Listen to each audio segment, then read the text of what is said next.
Rotarians and guests, welcome to the August 19th meeting of the Rotary Club of York. We are the 22nd largest Rotary Club in the world. Leading us today in our song and pledge is Cal Weary. Delivering our invocation is Michael Reichman. Cal. Rotarians, God bless America, land that I love. Stand beside her and guide her through the night with the light from above. From the mountains to the prairies, to the oceans, white with foam. God bless America, my home, sweet home. God bless America, my home, sweet home. And now, Michael Reichman. Rotarians, please join me in a word of prayer. On June 21st, 1788, the Constitution was ratified as the primary governing document of the United States. While revolutionary at the time, this framework featured many gross oversights, leaving much of its citizenry disenfranchised. And for the next 132 years, women in this country were legally prevented from officially participating in the electoral process. As females struggled to embrace their agency as autonomous and thoughtful individuals, the movement of feminism began to take shape. First wave feminism, as it would later become known, focused on suffrage and the right to vote. On November 1st, 1872, Susan B. Anthony and her compatriots marched to a voter registration office in Rochester, New York, demanding to cast their ballot. It took almost another 50 years before the 19th Amendment would become law. And it was just one of many battles females would have to fight in this country to be treated with the same respect, dignity, and esteem as a man. On this 100th anniversary, let us be thankful for this constitutional victory, but not take for granted the struggle it took to get us here. For all this, we give thanks and praise. Amen. Amen. Thank you, Cal. Thank you, Michael. We have several announcements today. It's customary for our club to recognize those members who are resigning that have 25 years of club service. And today we have a member with 45 years of club service. Many of you are familiar with Rotarian Paul Gurag and his longtime leadership of the York Rescue Mission. Paul, congratulations on your 45 years of service. We will miss you and we wish you absolutely the very best. And as you all know, our committee work is the fuel that drives our community service. And as you can see from the list in front of you, our committees have been quite busy even in this virtual environment.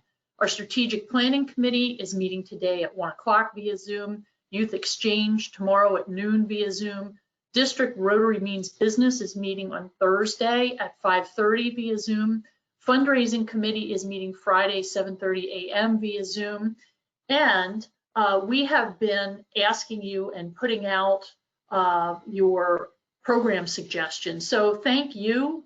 Thanks in part to your excellent suggestions and leadership from past President Mike and the program committee, we're able to host excellent and timely programs like today's. Please keep your suggestions flowing our way and specifically to Mike. As you know, we have our congressional candidates for the 10th Congressional District featuring Scott Perry, Congressman Scott Perry on September 2nd, and Eugene DePasquale now on October 7th. So the candidates will appear at two different programs. Questions can either be submitted individually or for both to answer.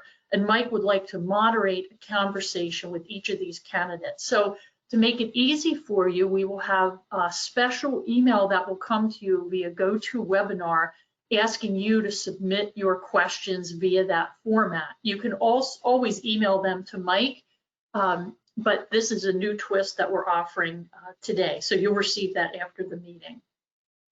And next we have a charitable grant video. Glenn Smith, please present that information to our club. Thanks. Thank you, President Ann. Good afternoon, everyone. I am here on behalf of the Charitable Grants Committee. Over the past 20 years, this committee has awarded over $500,000 to nonprofit organizations in our community for the benefit of our children. This would not be possible without the generous legacy gifts that members of our own club have provided. If you too wish to be able to provide a legacy gift and make a lasting impact, you can contact Bert or any of the committee members for the Legacy Gifts Committee. Today's presentation is by WellSpan Health, a recipient of one of the grants from last year's grant cycle, and they will be discussing the efforts that they undertook to address childhood hunger.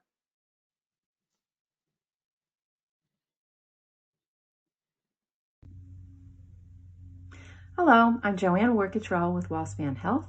I've had the pleasure of coordinating our project, which has been to develop a food insecurity screening and referral process for pediatric patients at Thomas Hart Family Practice and the WellSpan Community Health Center. So on behalf of all of our team from all locations and myself, I'd like to thank the Rotary for your support. Your funds have allowed us to secure emergency food resources, shelf-stable boxes of food, as well as vouchers to the York County Food Bank's pantry during pre-COVID times. That has allowed us to meet the needs of families who have an urgent need for food. So not only has it helped those families, but I will say that it has been very helpful in this process for staff who are now being asked to engage families in conversations around food, to know that if a parent, shares that either they're skipping meals so that their children have enough food to eat, they're not left in a lurch and feeling uncomfortable with that discussion, but can say, well, we can help you right now. So your funds have allowed for helping our parents as well as the process in general. And so when we talk about this whole program, we screen people, we're dealing with emergency needs, and then we've also been linking them with community resources. And I think our biggest impact in helping family with those resources has been in connecting them with food pantries. We were surprised to find that the vast majority of patients that were eligible for a food pantry were not using a food pantry for whatever reason. Some may not even know that they qualified, and others may have heard stories and may not be sure about a food pantry. So that really tells us that one of the things that's important is that all of our members in WellSpan and in the practices understand more about food pantries and can really be an ambassador for food pantries. So we're partnering with the Academy of Pediatrics, the Pennsylvania Academy of Pediatrics program, to offer trainings and interactive discussions with medical practices as we move forward with our food insecurity work in the pediatric realm. And that process includes inviting a food pantry director so that they can explain the program and help our staff become ambassadors. So the program, your funding has helped provide resources, but it's also provided an opportunity for us to learn more about this process and to better manage and better help our patients. So thank you, and I hope you all have a great day.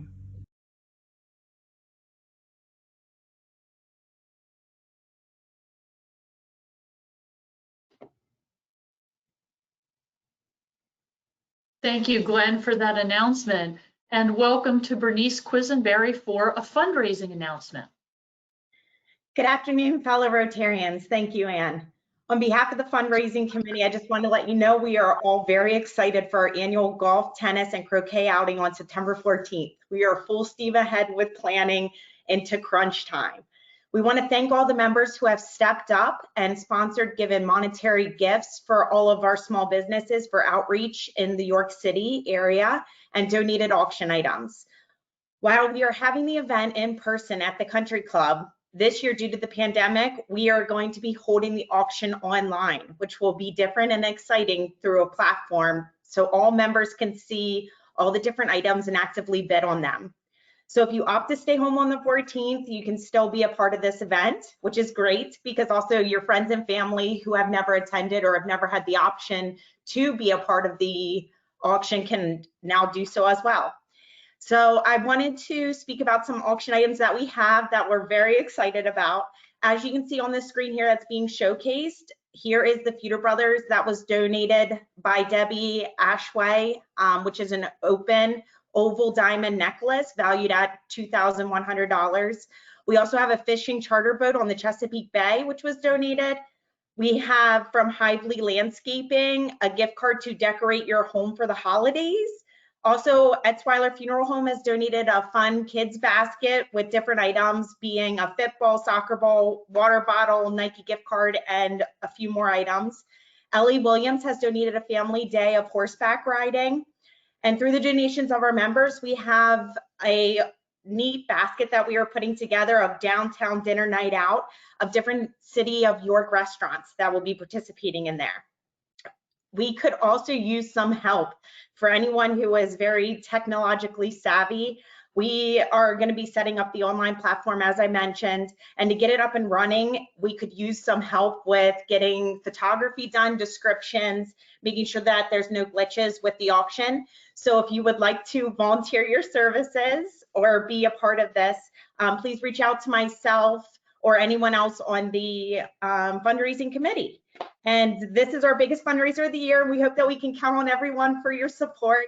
And I look forward to seeing you all in person soon. And thank you for allowing me the opportunity to speak today. I hope you all have a wonderful day.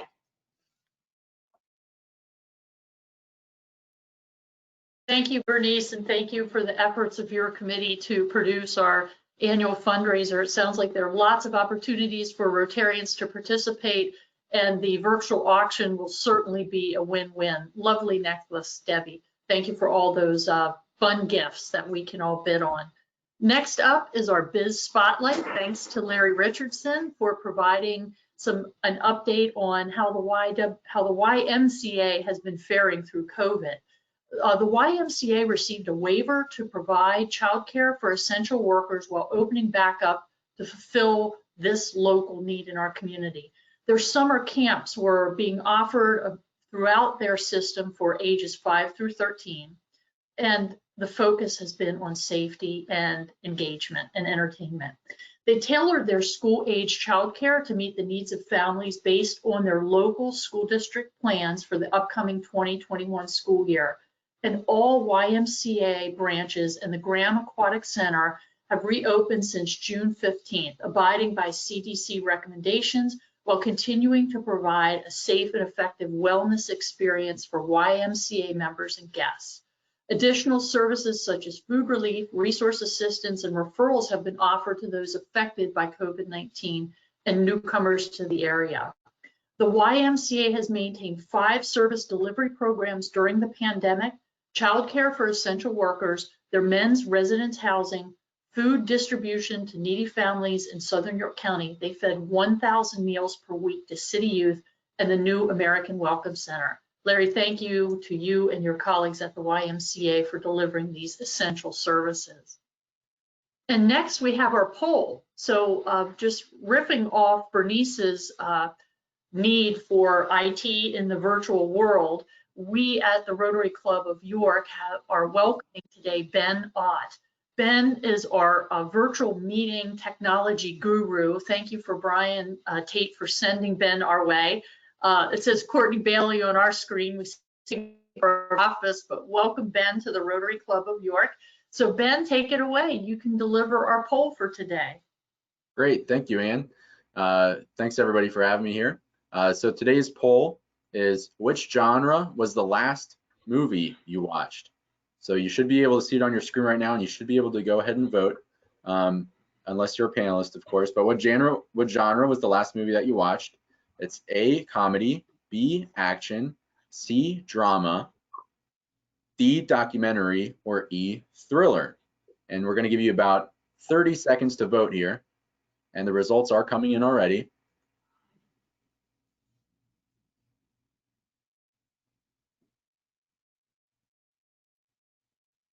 Wow, it looks like we have some favorites here. We got about 15 more seconds. It looks like there's gonna maybe be a tie, maybe not. 5 more seconds. Go ahead and vote if you haven't. And the time is up. All right, so here are the results for which genre was the last movie that you watched. Looks like the number one at 33% was comedy. Number two, we got 25% drama. Documentary is a close third at 21%, and action is last. It looks like our audience is not a huge fan of thrillers right now, Ann. Yeah, they scare me, Ben. I watched Far and Away last night with Tom Cruise and Nicole Kidman. I think that was a drama. So next up to the Rotary podium, virtual podium, it's my honor to welcome Joan Mummert to introduce today's program. Joan.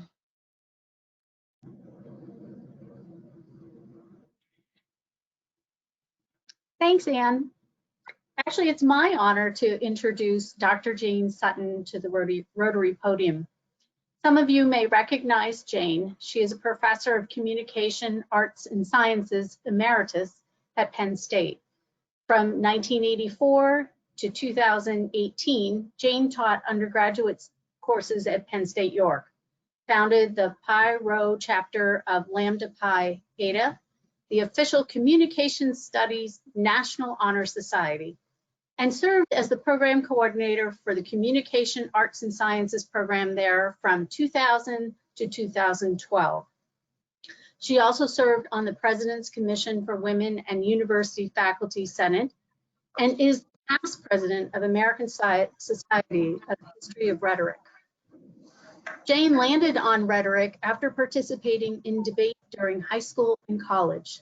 Eventually earned her doctorate in communications and rhetoric from the University of Colorado, Boulder. Though an academic by trade, her metaphoric style brings her audience to breathtaking boundary where the vagaries of authority are visible. Jane's academic career delved deep into the foundations of rhetoric and moved relentlessly through its intriguing, heartbreaking, and inspirational past. What she found, she looked backward and forward at the same time, always circling around to the question of authority. Who, when, and where? Resting on the idea that rhetoric is a foundation stone of civil society and an essential part of the democratic process, her talk on the 100th anniversary of the passage of the 19th Amendment, guaranteeing the protection and protecting women's constitutional right to vote, commemorates this landmark event by investigating the history of women and voting in the scaffolding of voice, political decision-making, and leadership. She is the author of 2 books, numerous journal articles, review essay, and book chapters. The House of My Sojourn, Rhetoric, Women, and the Question of Authority by the University of Alabama Press, won the Bonnie Ritter Book Award in 2011 from the Feminist Women's Studies in Communication, National Communication Association. Currently, she is writing a book, Women and Presidency, Dialogue of the New Era, 1870 to 2016. Jane is also joining the History Center's Board of Directors in September. We're very glad to have her join us. She lives in Glen Rock with her husband, Jerry Caslow. Welcome to Rotary, the Rotary podium. Please join me in welcoming Jane. Hello. Thank you very much. When Joan reached out to me and shared my summer's program idea, I did not hesitate to say yes. In York, so much great work is happening on this topic. The Justice Bell exhibit for the History Center is one that immediately comes to mind. It's my pleasure to be here today. As Joan mentioned, I've been writing a book on women in the presidency, and the story begins and ends with 2 momentous events. 1870, when a woman for the first time in American history declared the presidency, and ends in 2016, when a woman for the first time in American history was nominated by a major party. At critical intersections, my work crisscrosses the topic of women's suffrage. The phrase woman's suffrage sounds so awkward to us, but the phrase was a way of talking then and now gives us a way of seeing what was at stake. Woman and man were two sides of a civic scale, but the scale was broken by emphasizing man's suffrage or man's participation in public affairs. The lingo, woman's suffrage, was a move to reorganize the public sphere.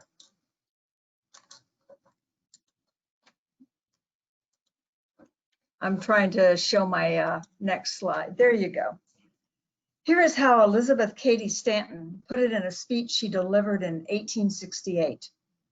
I urge a 16th Amendment because man's suffrage or man's government is civil disorganization. To create equilibrium, man's government must include woman. Amendment 16 that Stanton spoke of became the Income Tax Amendment. The 19th Amendment would give the number to women's suffrage. The journey starts in Seneca Falls, New York. After Stanton's keynote address on July the 19th, 1848, to about 100 men and women, the meeting took up a debate on the Declaration of Sentiments, a document based on the Declaration of Independence. Stanton wanted to parallel the struggles of the founding fathers with those of women seeking freedom. The Declaration listed 16 facts illustrating the extent of ills and women's oppression, including women's lack of property rights in marriage, inequality in divorce law, and inequality in education and employment opportunities. The only resolution that did not pass unanimously was the 9th resolution, which called for women's suffrage, as some were concerned that the issue was too controversial and would hurt their efforts for equality in the other areas. Only one woman who was at the Seneca Falls Convention was still alive in 1920 when the 9th resolution turned into the 19th Amendment. The question is often asked, Lucretia Mott said afterwards in her speech, The Discourse of Woman, what does woman want? Well, she is seeking not to be governed by laws in the making of which she has no voice. So what woman wanted was unthinkable, but how could she get what she wanted, a voice, was totally off limits. It is important to recognize that women were forbidden to speak before what was then called a promiscuous audience, meaning men and women. And over the years, I have discovered that it's almost impossible for young people coming of age in the modern world to imagine what a woman dared do in order to speak in public on any topic. In 1843, Lucy Stone entered Oberlin College, the only US college that gave degrees to women and African Americans equivalent to a bachelor's degree. Once there, the faculty excluded women from participating in public speaking and debate. Stone wrote her parents a letter. I have never been in a place where women are so rigidly taught they must not and must never speak in public. She graduated first in her class, which meant she would have the honor to give a speech at commencement. She was told she could write the speech and a man would speak for her. She refused to write the essay. 6 years before her death, Susan B. Anthony told an interviewer, "No advanced step has been so bitterly contested as that of speaking in public. For nothing which women have attempted, not even to secure suffrage, have they been so abused, condemned, and antagonized. In this way, they were defying the prejudice of the ages. This was not because women advocated unpopular doctrines. This was the law and gospel enforced by man." The history of women and public speaking is a story that has been written about broadly and even includes York's history. But our topic today is the vote. And the assumptions against women speaking in public escape our attention. And so what goes unnoticed is the vital link between speaking and voting. Both represent action, that of participating in public affairs. Both presume a person's authority to state a political decision. Speaking in public was a hurdle that many dared to jump, and jump they did. It is worth noting that to get the vote, women mounted at least a grand total of 862 separate campaigns from 1848 to 1920. To put that in perspective, women produced one separate campaign per month every year for 72 years. Speaking at a women's convention in Atlantic City in 1916, President Wilson said, "One of the striking facts about the history of the United States is that at the outset, it was a lawyer's history. Almost all of the questions were legal questions. They were not questioning what you were going to do with your government, but questioning how you were going to constitute it." He never mentioned Reconstruction, but it certainly fits his account. The 15th Amendment, which prohibits the federal government and each state from denying a citizen the right to vote based on that citizen's race, color, or previous condition of servitude, was the prime topic of debate among white and African American members of the American Equal Rights Association. Their mission, universal suffrage, and the association viewed the 15th as an affront to all women who had labored tirelessly for the emancipation of slaves. Even so, many members, men, but mostly women, were wary that any opposition to the 15th was unconscionable and reckless. And they argued, can the AERA support an amendment that excludes women from the vote? The argument turned into a fight, and Anthony said it reminded her of two dogs fighting over a bone. The fight gutted the AERA, splitting it down the middle. One group formed in New York City became the National Woman Suffrage Association. Dubbed the Nationals, it was led by Anthony and Stanton. The second group, formed in Boston, became the American Woman Suffrage Association. Dubbed the Americans, it was led by Lucy Stone and later Julia Ward Howe, who wrote the lyrics for the Battle Hymn of the Republic. The Americans followed the lead of Frederick Douglass, who called the 15th Amendment the Negro's Hour. But it was an hour for African American men alone, even though African American women had been enslaved. African American and white women joined both the Nationals and the Americans. Ultimately, the split cost both sides the force of their vision to reach the goal of women's suffrage. Stanton's daughter and Stone's daughter began to work on their mothers to regroup. In 1890, the mothers agreed and merged their organization to become the National American Woman Suffrage Association. The merger was just in time for the 1893 World's Columbian Exposition, the Chicago World's Fair. The accomplishments of women were on display in the Women's Building, designed by the MIT graduate and American architect, Sophia Hayden. The time of the fair was a pivotal moment. It would mark the beginning of the changing of the guard. Lucy Stone spoke at the fair and died a few months after. Frances Willard, who became the national president of the Women's Christian Temperance Union and grew the organization to be the largest organization of women in the world by 1890, died not long afterwards. Any Northwestern fans out there? Willard served as president of the Women's College of Northwestern University in Evanston, Illinois, from 1871 to 1874. The temperance movement began in the 1870s, and if you will recall from the Declaration of Sentiments, married women did not have access to their earned wages. Women began singing and praying outside of saloons, hoping to embarrass their husbands into spending less money on alcohol. Both sides, the suffragists and the prohibitionists, were able to expand their associations to the other for the cause.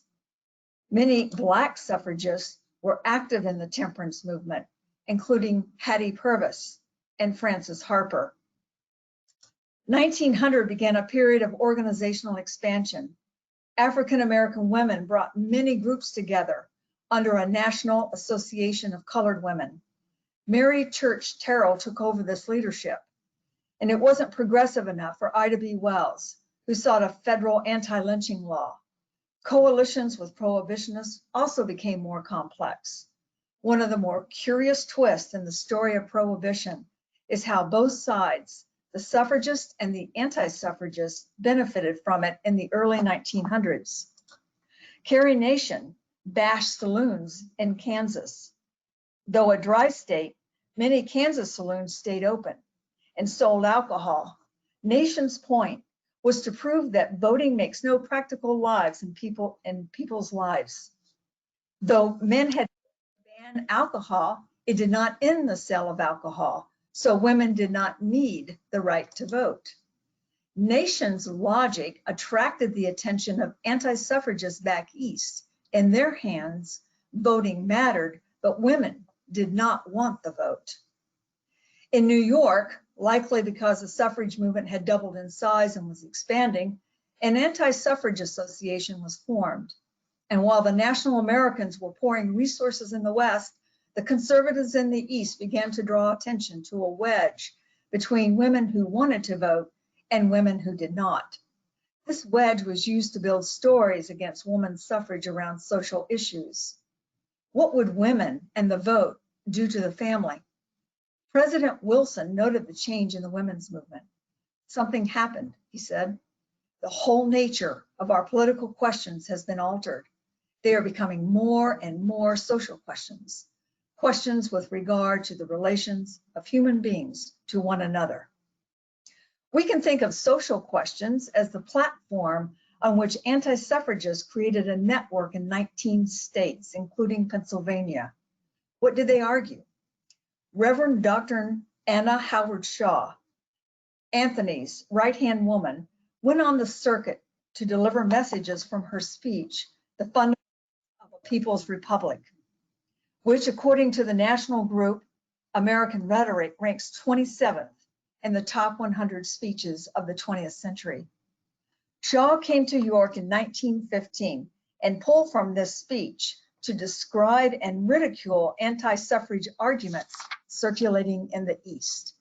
Here is vintage Shaw in 1915. Now, there are two strong anti-suffrage arguments. First, they start by proving that it's no use to give the women the ballot because if they did, they would not use it. And they have statistics to prove that. Then they prove the awful results, which happen wherever women do have the ballot. They tell of conditions that prevail in the homes and say how deeply women get interested in politics because, well, women are hysterical. And then what happens?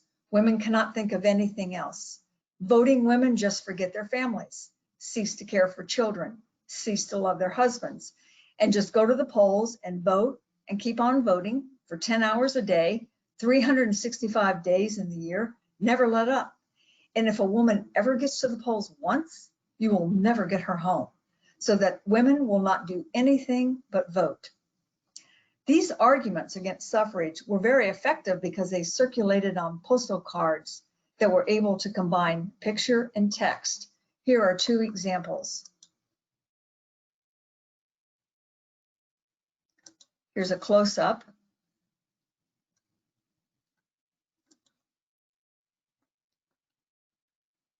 And then a close-up of the note.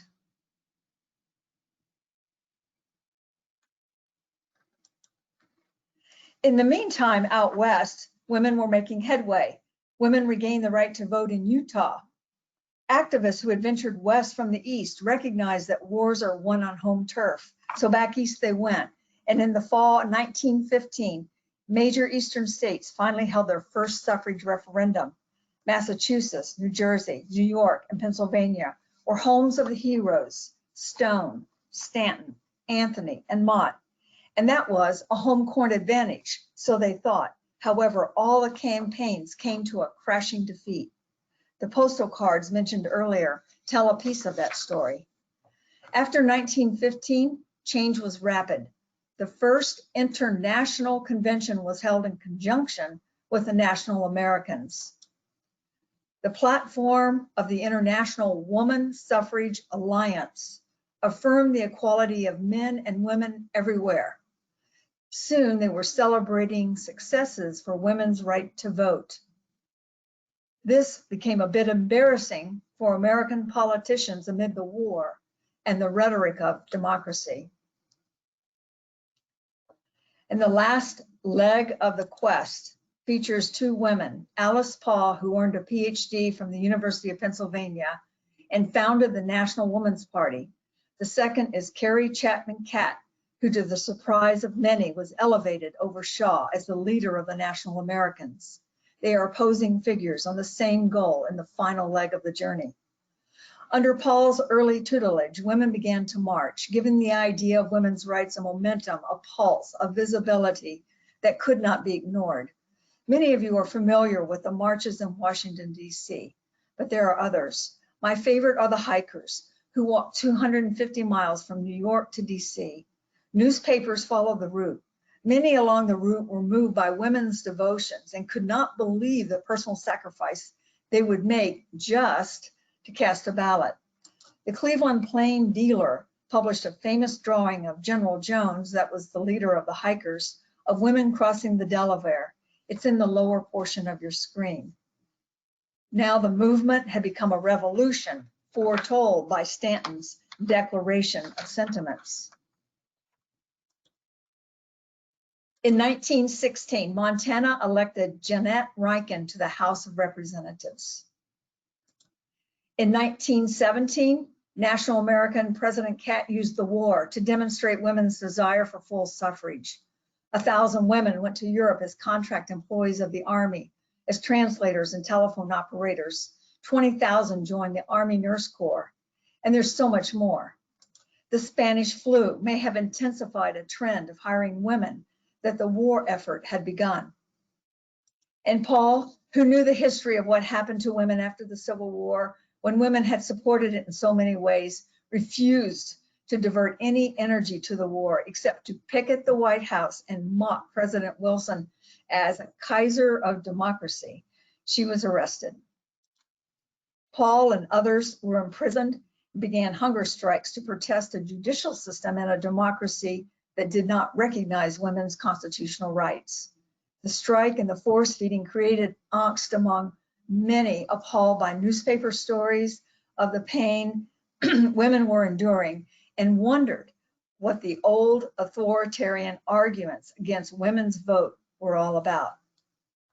Mark Twain summarized the mood best in his speech, Votes for Women. For 25 years, I've been a woman's rights man. I've always believed, long before my mother died, that with her gray hairs and admirable intellect, perhaps she knew as much as I did. I think she knew as much about voting as I did. The 19th Amendment was certified on August the 26th, 1920.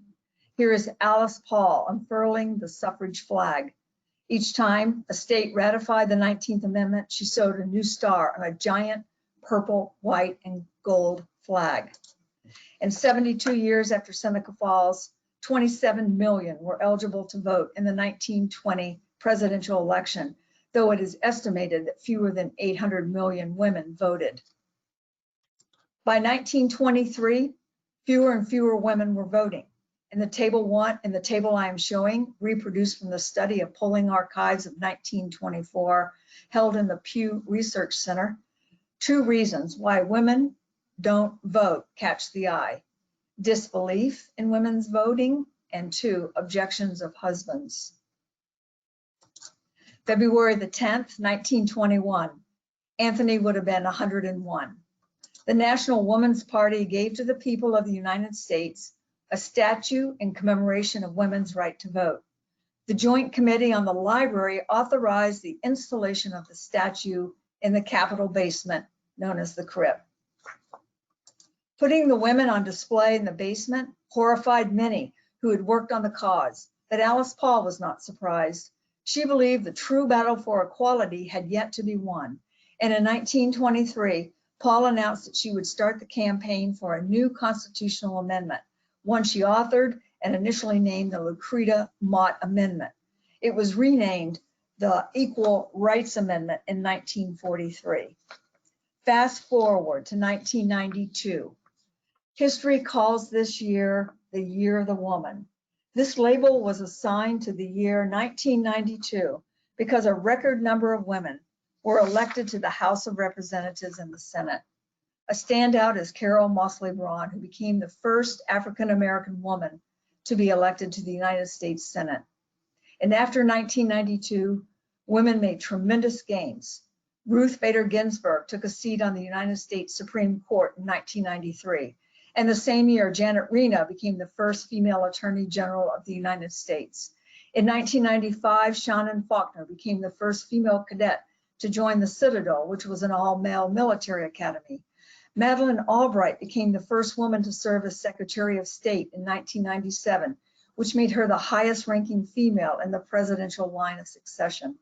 Condoleezza Rice was appointed National Security Advisor in 2001, making her the first woman to hold the position. And coincidentally, 1992 was the year when a fourth legislative attempt was made to relocate the portrait monument from the basement to the Capitol Rotunda. The move was intended to coincide with the 75th anniversary of women's right to vote, but was delayed. In 1997, 77 years after the statue was given to the people in commemoration of the 19th Amendment, it arrived in the Capitol Rotunda. 100 years have passed in Seneca Falls. Though incomplete, this next slide shows the recent successes we have for women in York County. We now have women who are working in positions of leadership and decision-making. Well, it's been a great pleasure for me to share women's suffrage history with you. My most heartfelt thanks, and thank you for the opportunity.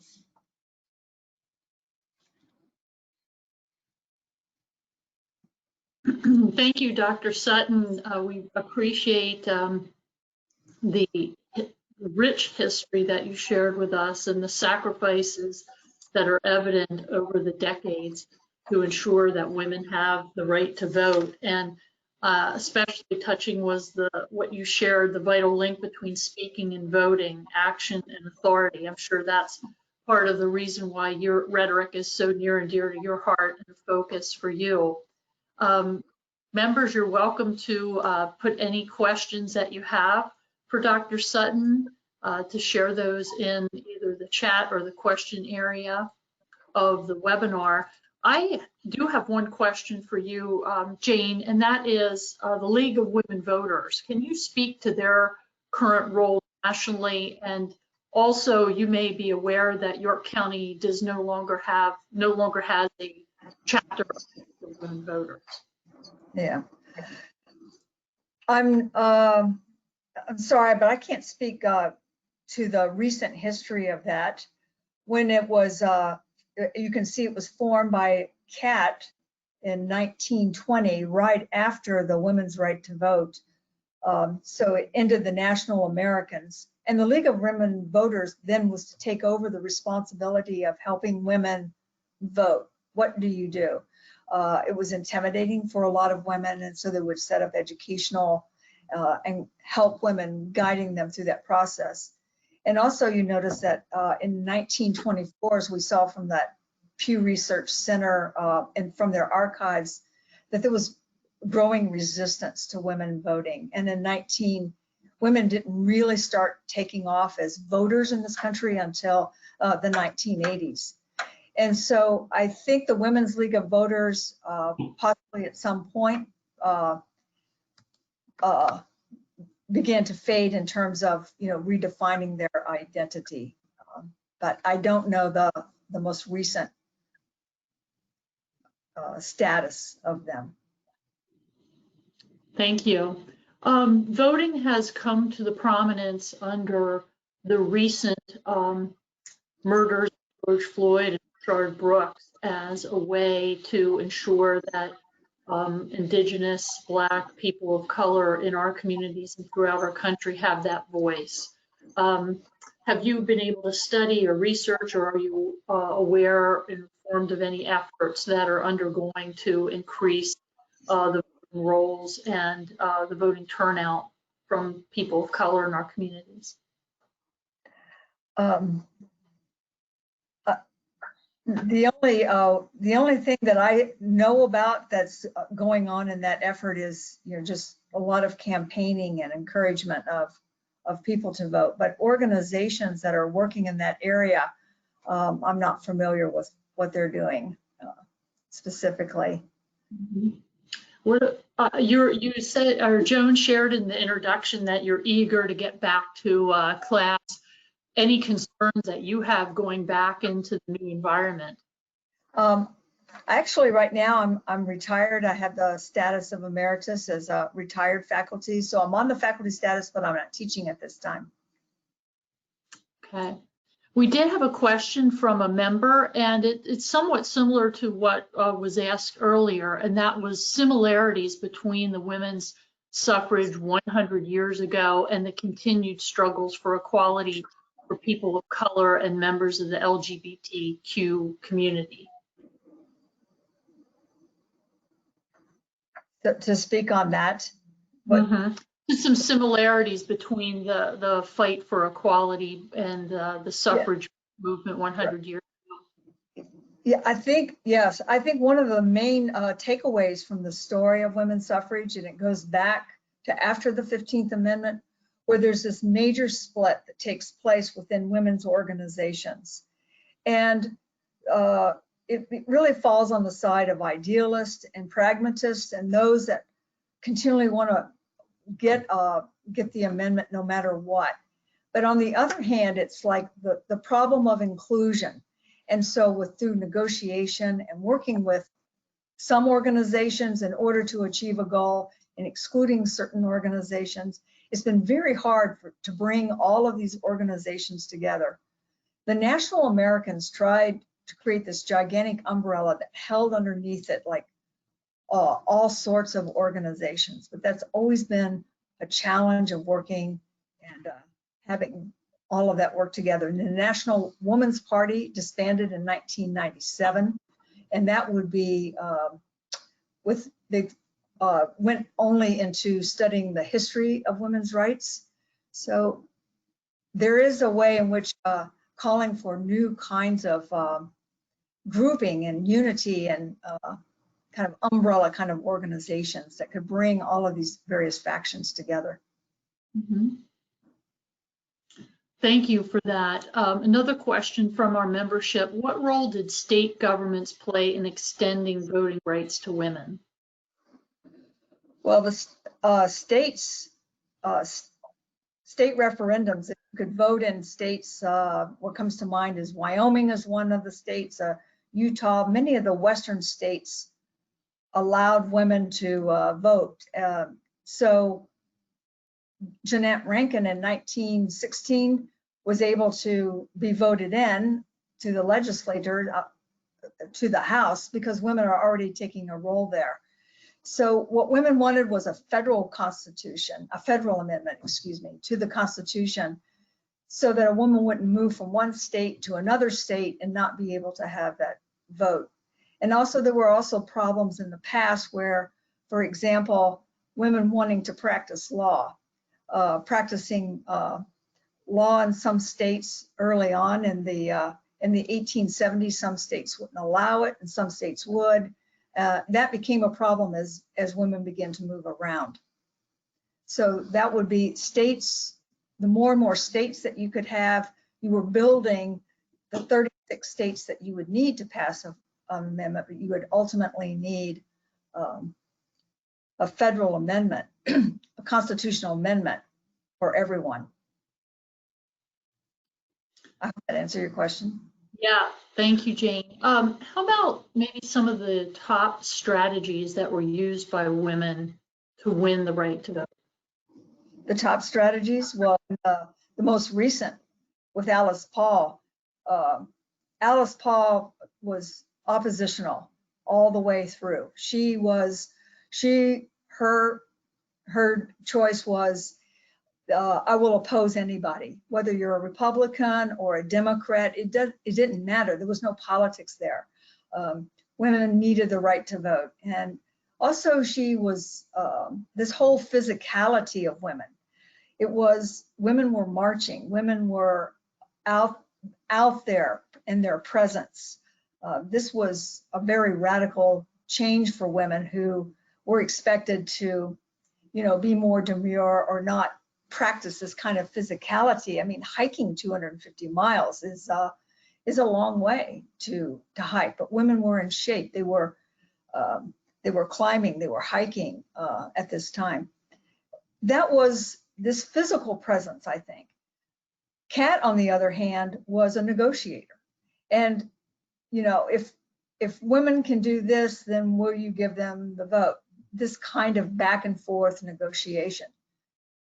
That was an early strategy that was used. And that really mimics in many ways what Stanton and Anthony and Stanton did early on when they divided from the Americans.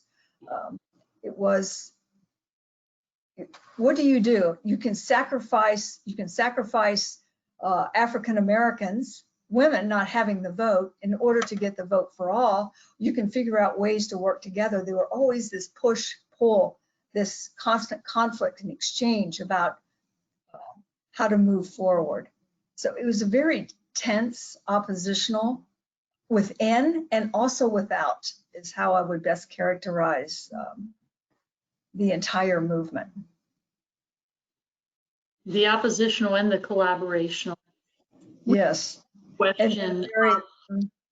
But towards the end, it became oppositional towards the outside. These women, I mean, if were arrested, they were imprisoned, they were force-fed. They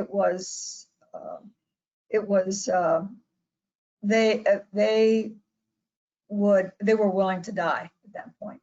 And that was one of the things that would worry someone like President Wilson, is to have women die on his watch for a woman to obtain the right to vote. This was very worrisome. In your expert opinion, what would you say is our current day women's suffrage issue? Equal pay, CEO positions, president, VP, equality in the military?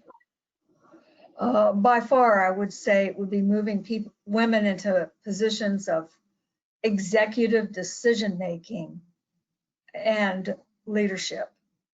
I think that's the greatest barrier in terms of women in the presidency. That will be the last hurdle, in the sense that for a woman to inhabit the function, the presidency is defined as the function of executive decision-making, authority, and leadership, according to Merriam-Webster, according to past presidents, and that's according to presidential historians.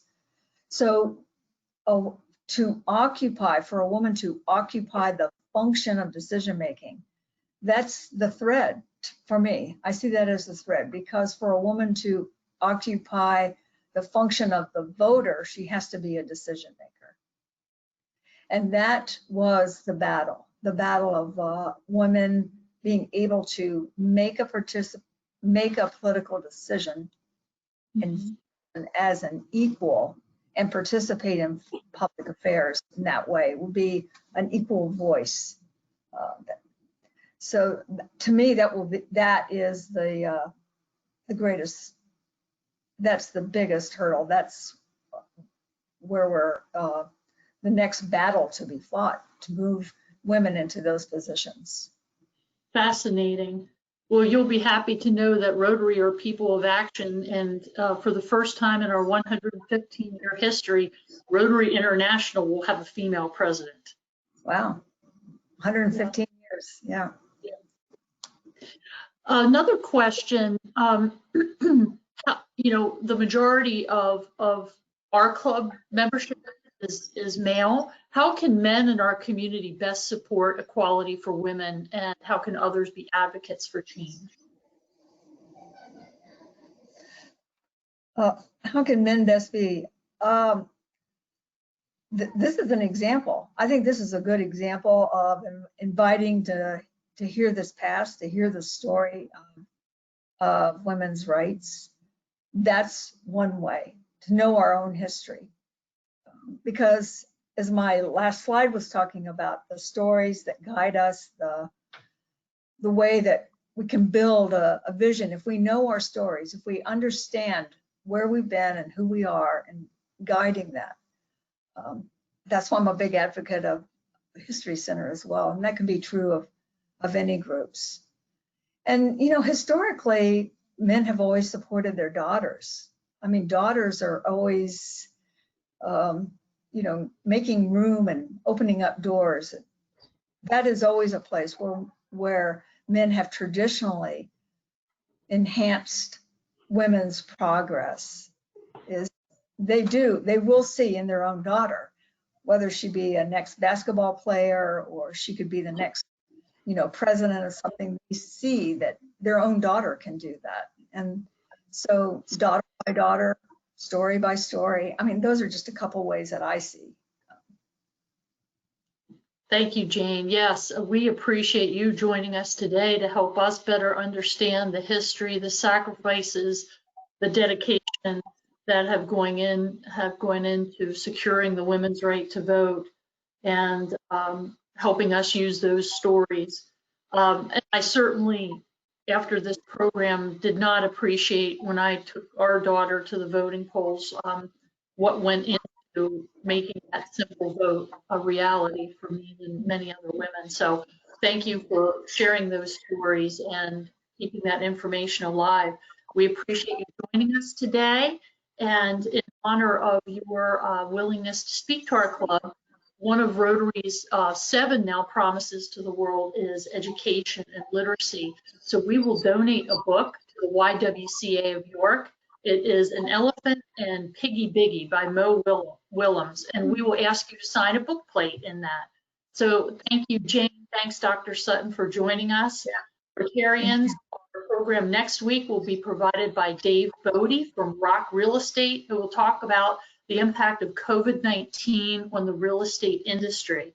And this is just a reminder for you that a survey will be coming your way via email. And this is for you to submit questions for the congressional candidates. And that will be via the GoToWebinar format. Rotarians, have a wonderful day. Have a great week. Stay safe. Hope you enjoy our closing song. It is from Sam Cooke, What a Wonderful World. Take care.